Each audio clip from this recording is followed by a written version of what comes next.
Buenas noches, ¿cómo están? Buenas noches, licenciado. Buenas Hola, noches, buenas licenciado. noches. ¿Cómo están? ¿Se escucha? ¿Bien? Sí, lice. Ok, Sí, licenciado, se escucha. ya. Vamos a concluir este tema de... ok. Vamos a concluir este tema de responsabilidad por la función y vamos a concluir con lo que es el proceso penal. Ya, en realidad esta es la base de la auditoría forense.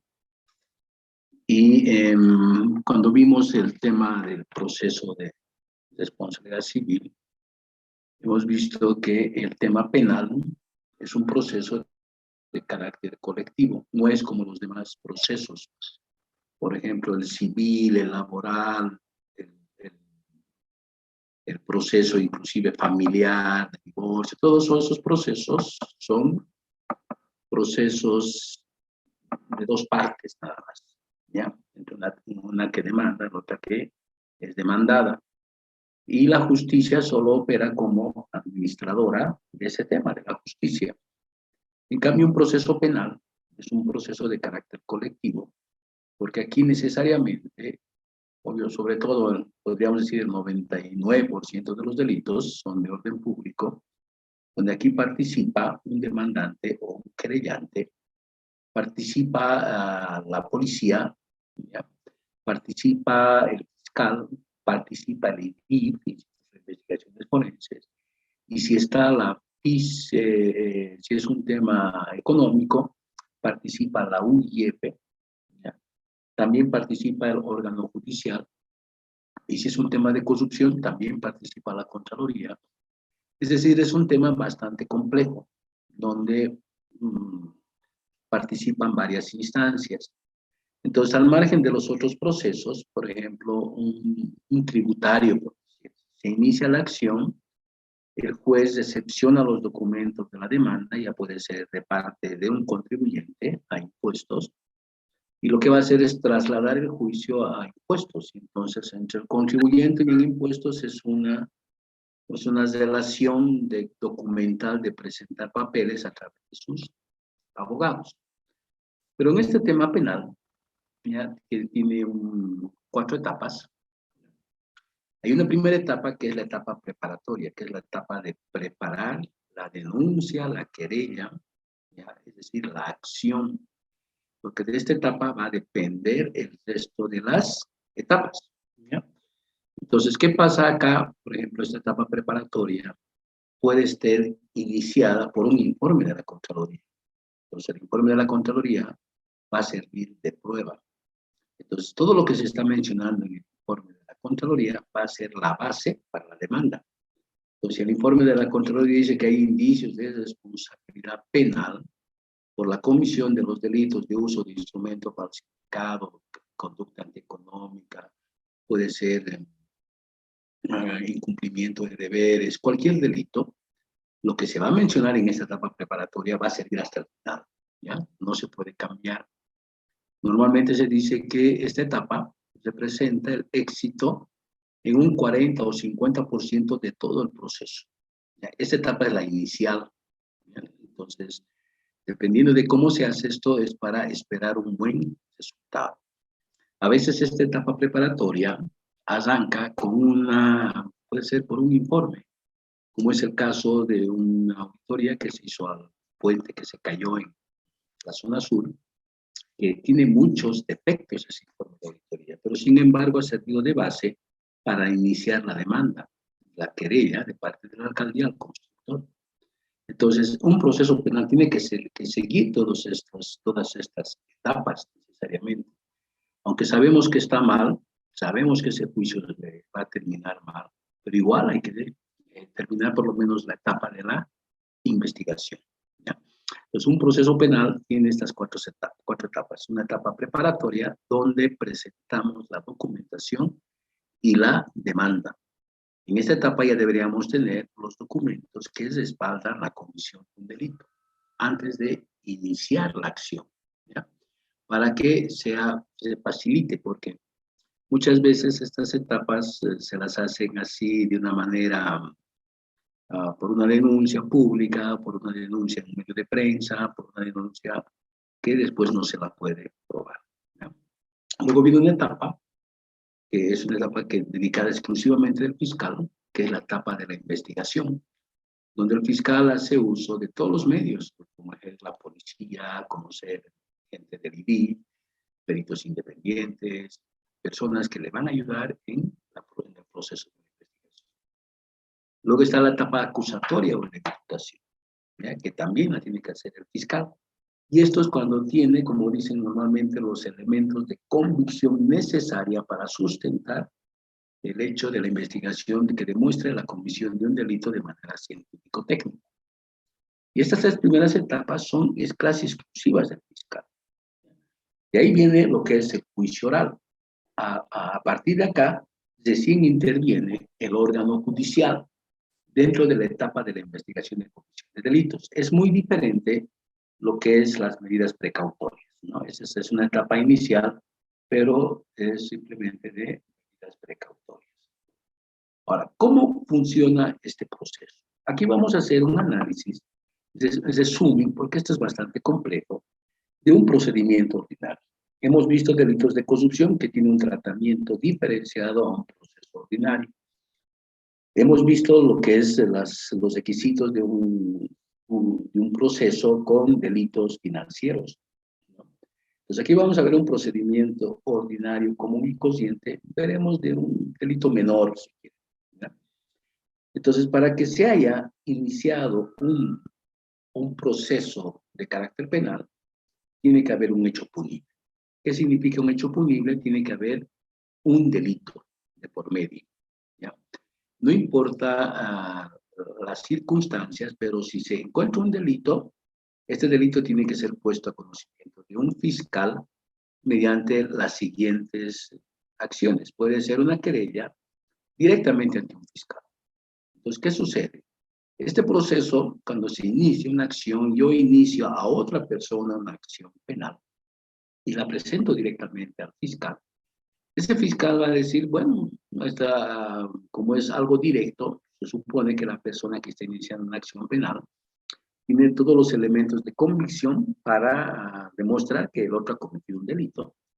Entonces, lo que hace el fiscal es poner en conocimiento a la persona querellada, ¿no? A la instancia querellada, para que éste se defienda. Entonces, esta objeción a la querella la hace la persona demandada, perdón, querellada, y el querellante, es decir, el que presenta este documento, puede apelar a esa objeción y decir lo que tú estás mencionando es falso, etcétera, etcétera, ¿ya?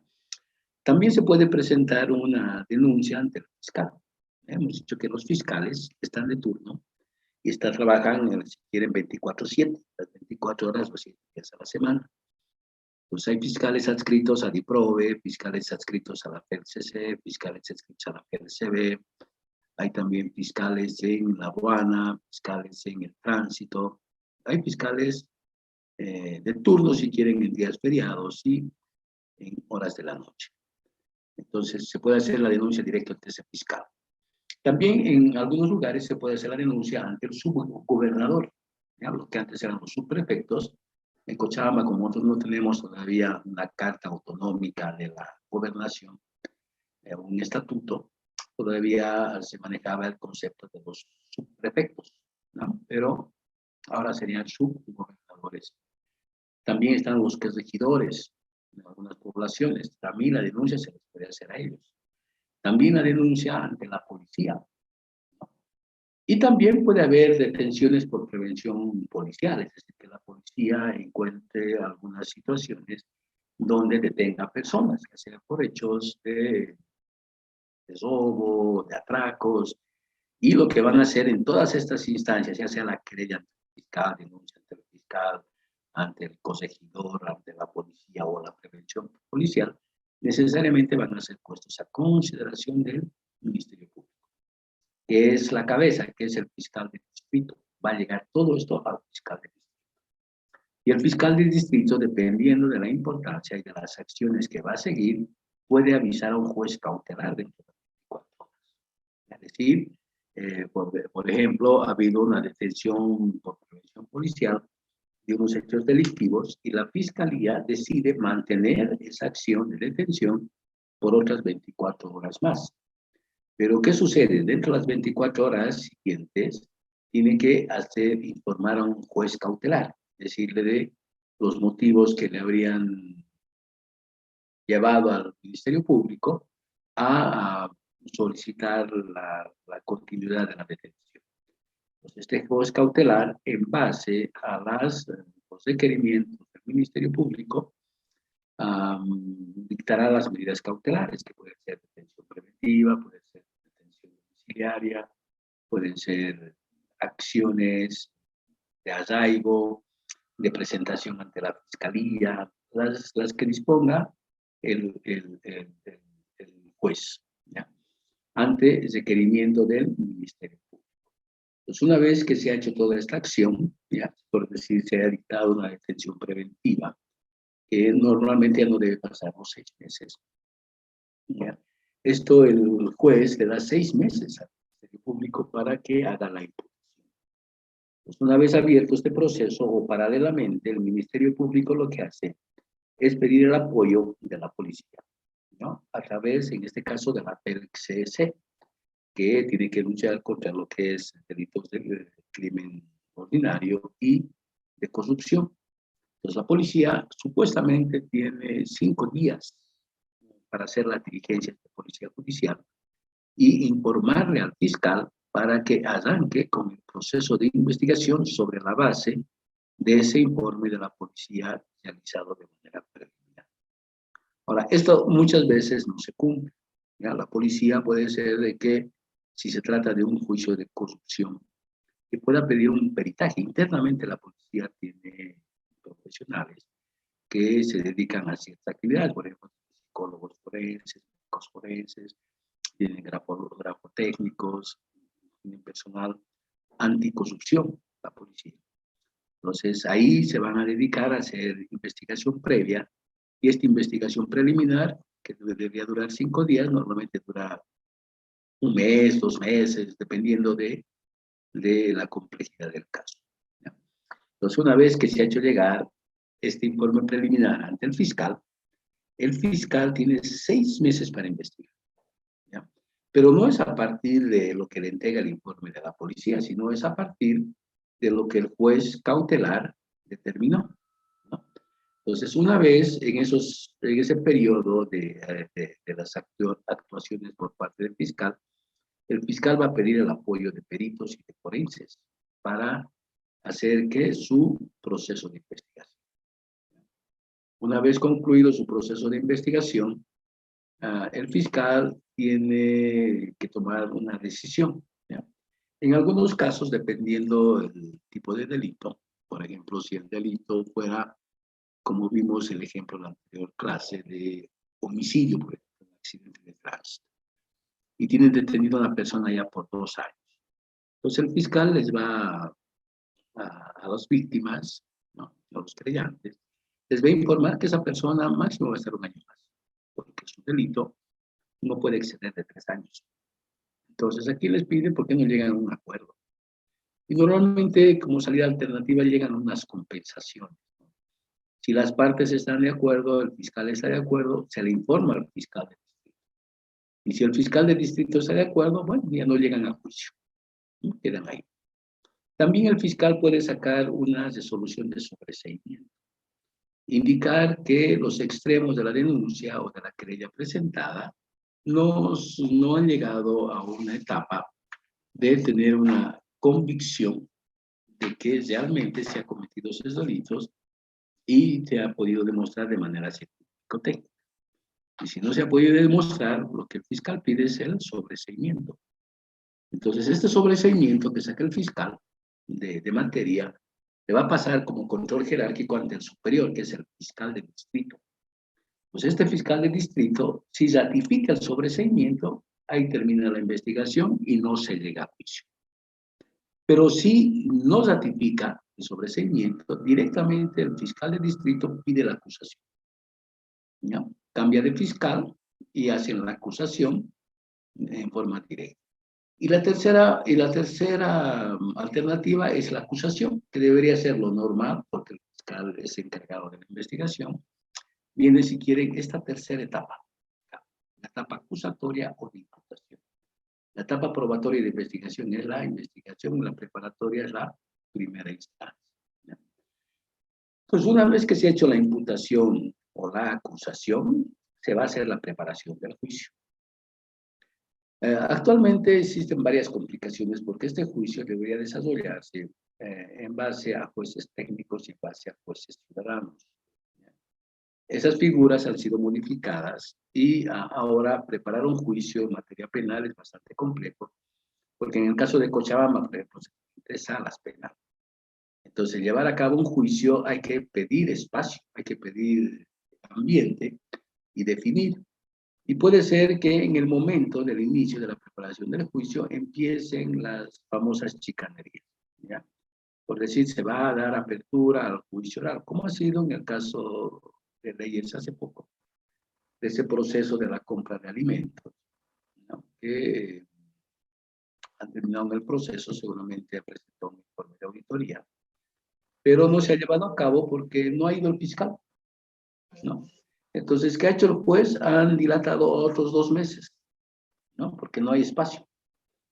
Entonces, de aquí a 2 meses puede ser que no vaya a leyes, que se haya enfermado, tenga un certificado médico, cualquier cosa, y se suspende por otros 2 o 3 meses. Pues una vez que se lleve a cabo el juicio y se dicte sentencia, esa sentencia la va a dar un cuerpo colegiado que son jueces de sentencia acá en Cochabamba. Pero a esa sentencia que saque, que se llama de primera instancia por parte de los jueces, se puede apelar, ¿no? Puede haber un recurso de apelación y se va a apelar ante una sala social, ¿ya? Digo una sala penal que forma parte de la misma órgano judicial de Cochabamba. Pues esa sala penal demorará 2, 3 meses o tal vez más, dependiendo del caso, en resolver el tema de la apelación. Y en caso de confirmar la sentencia, todavía tienen una instancia más los afectados, los imputados, de recurrir de casación, es decir, que se vayan a Sucre para que se dé la ejecutoria de la sentencia en materia penal. Pero para todo esto, tranquilamente han pasado entre 10, 15 o 20 años, ¿ya? Para darles un ejemplo nada más. El informe de la Contraloría constituye denuncia. Un informe de auditoría constituye la denuncia. Esa denuncia se la está presentando a ti, el fiscal la está presentando. Entonces, esa denuncia que se presentada ante el fiscal le pide al juez cautelar contra los imputados dictar las medidas cautelares. Pero para que salga ese informe de la Contraloría, tranquilamente han pasado entre 3 y 5 o 6 años. ¿Ya? Desde el momento de que se inició la auditoría. No se olviden que hay que someter a procesos de descargos, de evaluación de descargos, que si son 100 involucrados hay que evaluar 100 descargos. Entonces, ese trabajo dura un buen tiempo. Además, puede darse la posibilidad de que haya informes ampliatorios. Entonces, ante ese informe que ha concluido y que constituye denuncia, como les digo, tranquilamente han pasado entre 3 y 6 años. Entonces, cuando el Ministerio Público pide al juez cautelar las medidas precautorias, este juez cautelar ya también le da al Ministerio Público 6 meses. Ya que en el lapso de 6 meses, si no hace la imputación o la acusación, va a cambiar la medida precautoria. Y eso es lo que normalmente ocurre, ¿no? De detención preventiva pasa a detención domiciliaria, después pasa a arraigos, a presentación en la fiscalía, puede ser una vez o 2 veces cada semana, una vez al mes, ¿no? Entonces, estos plazos que aparentemente se deben considerar, en la práctica no existen. Pues tranquilamente, este proceso de investigación han pasado otros 2 años. Si sumamos a los 6 años del informe de la Contraloría, han pasado 8 años, ¿no? Ahora, de este proceso de apelación, de sobreseimiento, tranquilamente han pasado otros 3 años. Entonces, aquí estamos hablando ya de 11 años. Hasta que llegue a Sucre, y en Sucre se queda 1 año, 2 años. Pues tranquilamente este proceso va a durar 3 años. y cualquier dato se para. Puede pararse, por decir, en esta etapa de investigación, que el fiscal pida la participación del IDIF en una investigación específica de un laboratorio, y que en Bolivia no haya ese laboratorio, como ha pasado con el caso de las hermanas Sassola, que el fiscal ha determinado hacer unas pruebas de luminol, pero para revelar estas pruebas de luminol había que mandar a Colombia. Y en Colombia demoró 4 meses en mandar el resultado, ¿no? Lo mismo puede ocurrir acá, ¿no? Puede ser que sea un tema económico donde a la policía se le diga que investigue sobre el tema de falsificación de documentos. Pues, ¿qué va a hacer la policía? Internamente tiene policías encargados de grafotecnia, y ellos pueden estar ocupados y van a resolver el tema en 2, 3, 4 semanas. Y tranquilamente los 5 días se han vuelto 2 meses, ¿ya? Entonces, una vez concluido todo este juicio, como les digo, puede durar 15, 20 años. Ahora bien, cuando uno hace o forma parte de estos equipos de auditoría y que tienen que ver con responsabilidad penal, y sobre todo si es auditoría forense, ¿ya? El fiscal tiene que tomar en cuenta, para hacer la imputación o la acusación, de charlar previamente con los auditores, ya que ellos han estado en contacto con la investigación, y al final van a ser los responsables en el juicio oral de sustentar. Para darles una idea, les decía que estos juicios duran tanto, que yo estuve en la Contraloría hasta el año 2007, ¿ya? A pesar que ese año, 2007, prácticamente estuve como delegado de la Contraloría en la Fiscalía, ayudando a los fiscales en estructurar esto que vamos a ver ahora, ¿ya? Pero no se olviden que el fiscal es un abogado. Entonces, en temas económicos hay que darle apoyo, asesoramiento. Entonces, estos informes del año 2005, 2006, por ejemplo, antes de la pandemia, por lo menos cada año me citaban 3 o 4 veces a juicios orales de informes hechos hace 13, 14 años. ¿Por qué? Porque así demoran estos procesos. Entonces, para que estos procesos tengan seriedad y además tengan, si quieren, la garantía de que se va a llevar adecuadamente y no se van a caer en el camino, hay que tomar en cuenta estas recomendaciones. Primero, el contenido de la acusación, ¿ya? Aquí tienen que haber los datos para identificar al imputado y su domicilio procesado. Porque, ¿qué pasa con estos elementos? Es lo que les decía. Si ponemos por analogía y como ejemplo lo sucedido en Sucre, digo en Potosí. En Potosí ha habido 4 fallecidos en un acto llevado a cabo por estudiantes de la universidad. Obviamente esos 4 fallecidos han tenido que ser llevados a la morgue. Como han muerto de causas no naturales, han tenido que hacerles las autopsias de ley. Y de la autopsia de ley ha salido un informe de un médico forense. Y ese médico forense da las causas de la muerte. Y como es una muerte provocada por alguien, se constituye en ese informe que da el médico forense, está dando, si quieren ustedes, una tipificación del delito. Está diciendo, aquí hay homicidio. Entonces el fiscal ya tiene su delito, ¿ya? Lo que tiene que hacer ahora es cómo darle forma a ese delito que le está dando el médico forense. Entonces lo mismo es acá, ¿ya? Con estos, por ejemplo, un informe de la Contraloría, que va a ser una denuncia ante el fiscal. Entonces, ese informe de la Contraloría identifica, da los indicios de responsabilidad penal y dice qué tipo de delito hay. Por lo tanto, el fiscal tiene el delito. Pero lo que no tiene el fiscal es la forma de cómo sustentar ese informe de auditoría. El informe de auditoría es prueba preconstituida, pero en la comisión de un delito. Es como el informe de un médico forense. Por ejemplo, veíamos un delito que se llama lesiones gravísimas.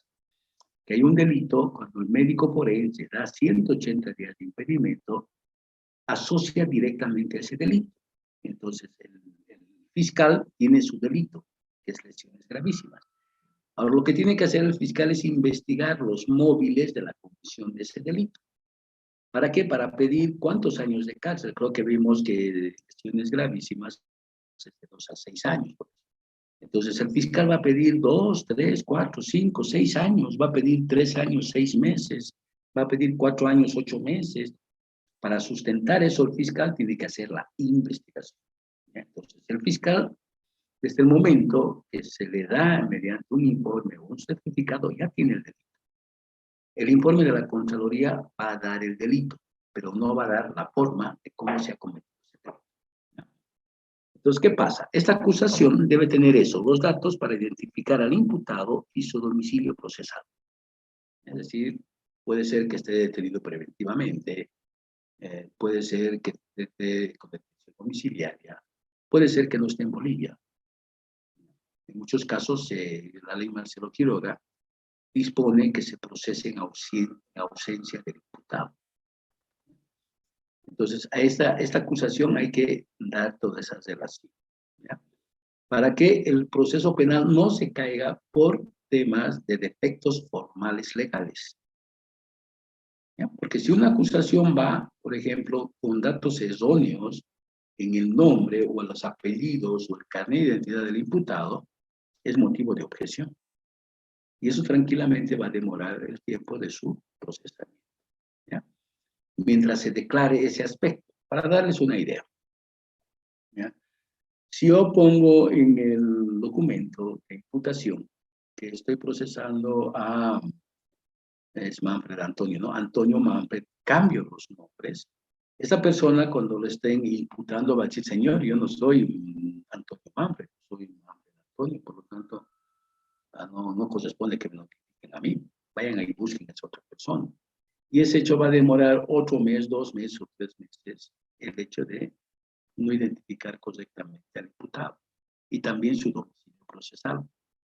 El tema penal debe notificarse personalmente en el lugar que corresponda a su domicilio procesal. ¿No? Es igual que el tema tributario, vamos a ver. Una empresa tiene un domicilio legal, la empresa. Puede ser una empresa unipersonal, que el dueño vive en otro lugar y la empresa sea otro lugar. Entonces, cuando declare, el domicilio de la empresa es un lugar, el domicilio del propietario es otro. Pero ¿qué pasa si por un juicio a la empresa le notifican al dueño en su casa? Hay un error procesal, ¿ya? Que puede ser impugnado. Y cuando se impugne, el juez, ¿qué va a decir? Se anula obrados hasta el momento que se notifique correctamente al imputado. Y que tiene que pasar estos otros meses para hacer una nueva notificación, ¿ya? Luego, la acusación debe contener la relación precisa y circunstanciada del delito atribuido. Cuando la Contraloría en sus informes habla de la comisión de un delito, hace una relación circunstanciada, ¿ya? Y está debidamente sustentado qué es lo que ha ocurrido, pero eso está escrito, ¿ya? Ahora, lo que está escrito hay que demostrarlo con papeles, pero de carácter técnico-científico, ¿ya? Es decir, con apoyo de peritos y de forenses. Ahora, para fundamentar la acusación, estos elementos de convicción que motivan, por ejemplo, el informe de auditoría es prueba preconstituida, les decía. Pero ese informe es prueba preconstituida de que existe un delito. No es de quién cometió el delito y cómo se cometió el delito, sino, por decir, la Contraloría va a un lugar, en una instancia y dice, señores, de acuerdo al arqueo debe haber aquí 100,000 y hay 50. Por lo tanto, ha habido una sustracción indebida, ha habido hurto de dinero. Pues la Contraloría está diciendo, ha habido hurto de dinero. Entonces, ese es el delito, ya tienen el delito. Pero los demás elementos tienen que hacerse dentro de la Fiscalía con el apoyo, obviamente, de los auditores. Ahora, en temas de informes, como les dije, dan la base, dan la circunstancia. Por ejemplo, nos saldremos de la penal, nos iremos a la civil, que es más fácil de explicar. En el año 2007 sale la ley financiera que aprueba el presupuesto del año 2008. Y dice, para el año 2008, nadie puede ganar más que Nadie puede tener un salario por encima del salario que tiene el presidente. Listo. Ha salido un artículo en una ley y es aplicable a todo el sector público. La Contraloría va a la universidad y dice, esta es entidad pública y queremos revisar si ustedes cumplen con ese mandato en la ley. Y resulta que la universidad no cumplía. Entonces viene el auditor y dice, por incumplimiento a ese artículo de la ley, ¿ya? Aquí se ha dado daño económico y hay que devolver esa plata. Pero ese informe de la Contraloría no se va a basar en preceptos jurídicos aplicables. ¿Ya? No va a agarrar y va a decir, ese sueldo que se está pagando era justo o injusto.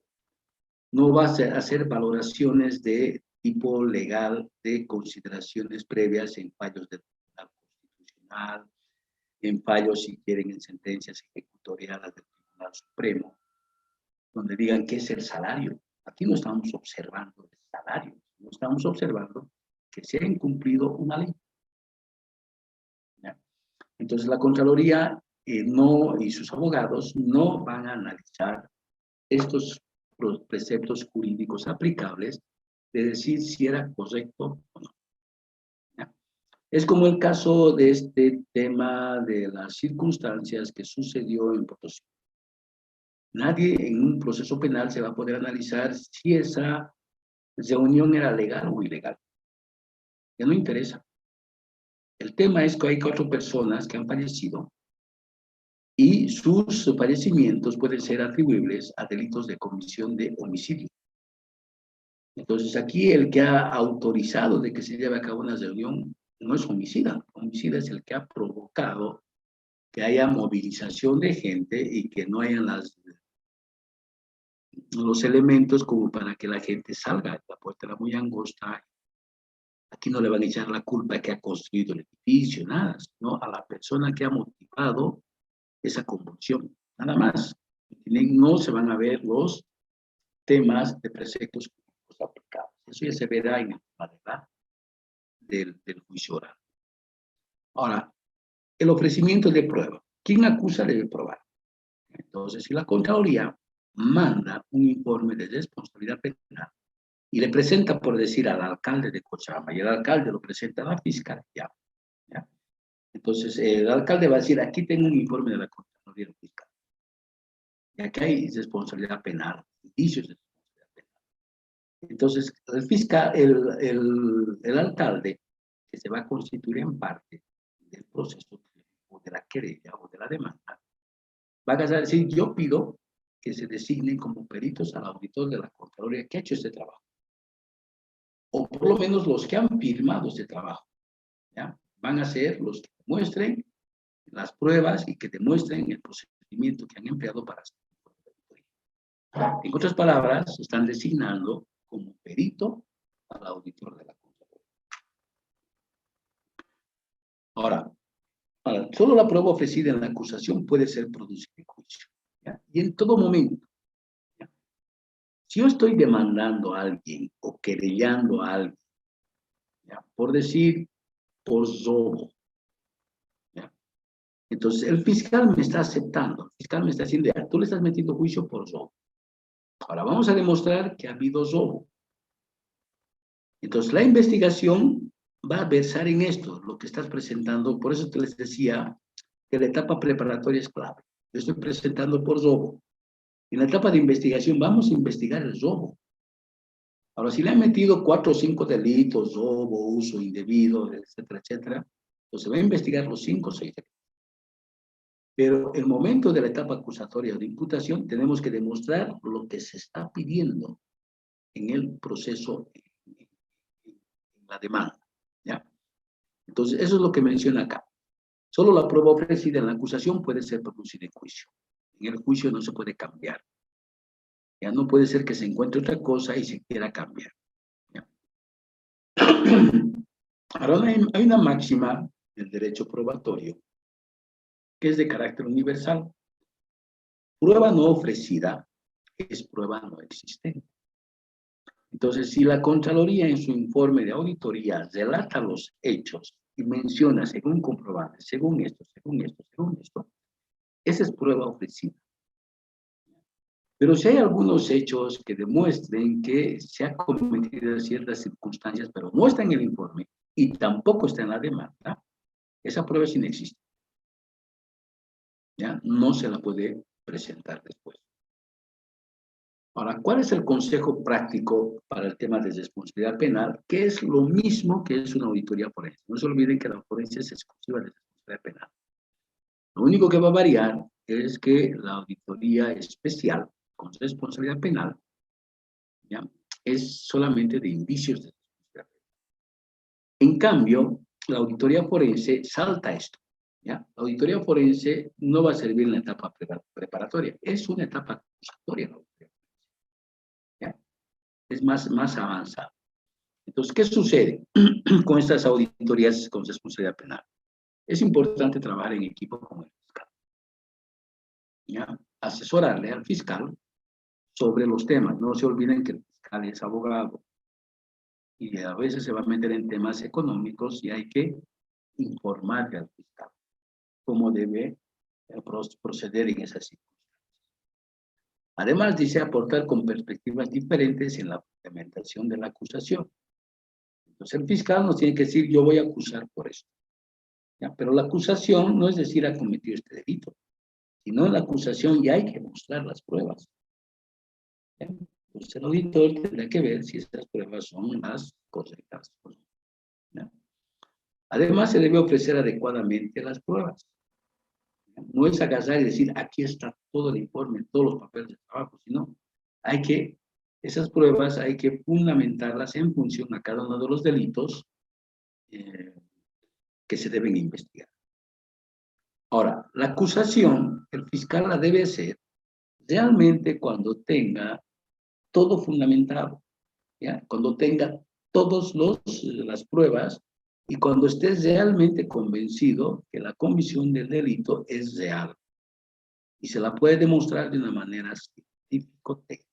En ese momento, el fiscal debe presentar la acusación o la imputación. Además, previo a hacer esta acusación o imputación, se debe hacer un análisis, ¿ya? O sea, todos los fiscales tienen una pizarra donde se hacen mapas de proceso, se hacen mapas de investigación. Entonces, en estas pizarras, hacer un análisis FODA, una lluvia de ideas, gráficos, desde presentación, cómo es lo que se ha hecho, para que el momento, no se olviden que quien hace la acusación o la imputación es el fiscal. El fiscal tenga todos los elementos suficientes como para explicar de manera contundente en el juicio oral. Obviamente el fiscal podrá pedir, como está acá, ¿no?, que el auditor aclare, ¿no?, dentro de lo que es el proceso oral. ¿Ya? Bien, con esto habríamos terminado este tema de responsabilidad por el desempeño de funciones. Si tienen alguna pregunta, alguna duda.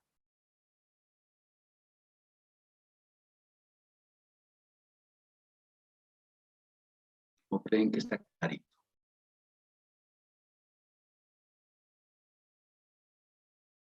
Como ven, estos informes no tienen nada que ver con principios de contabilidad general aceptados, no tienen nada que ver con estados financieros.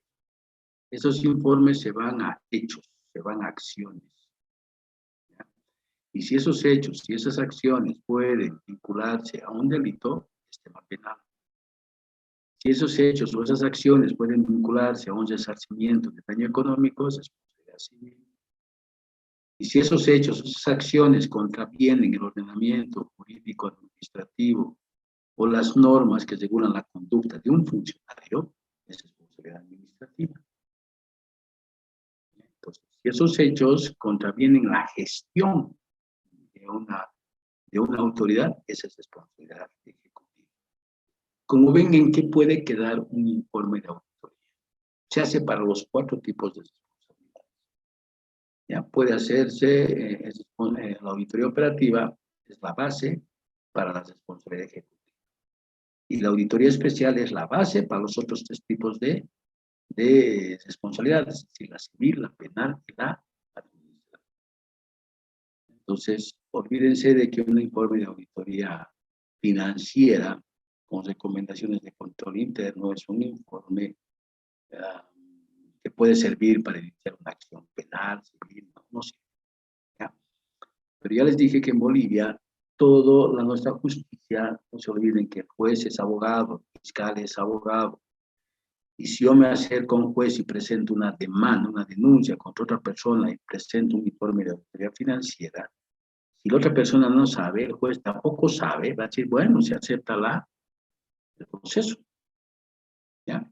Y hágase el juicio entre ustedes y yo me encargo de ver y que aquí lo vamos a informar al fiscal, que también hay un proceso y el fiscal también va a participar.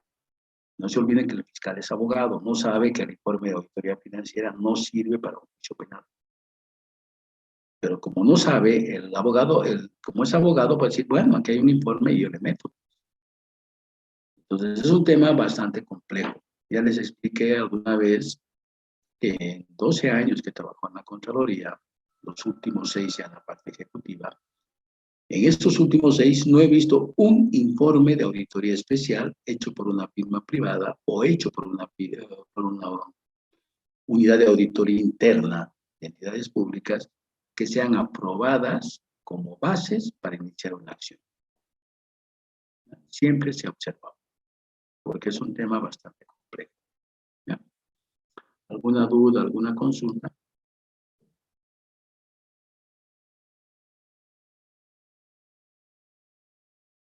Bien, si no hay preguntas, no hay dudas, quedamos acá. Hasta el día miércoles, cuídense. Hasta el miércoles, Lice. El miércoles, chao, chao, que estén bien. Hasta el miércoles, Lice. El miércoles, chao.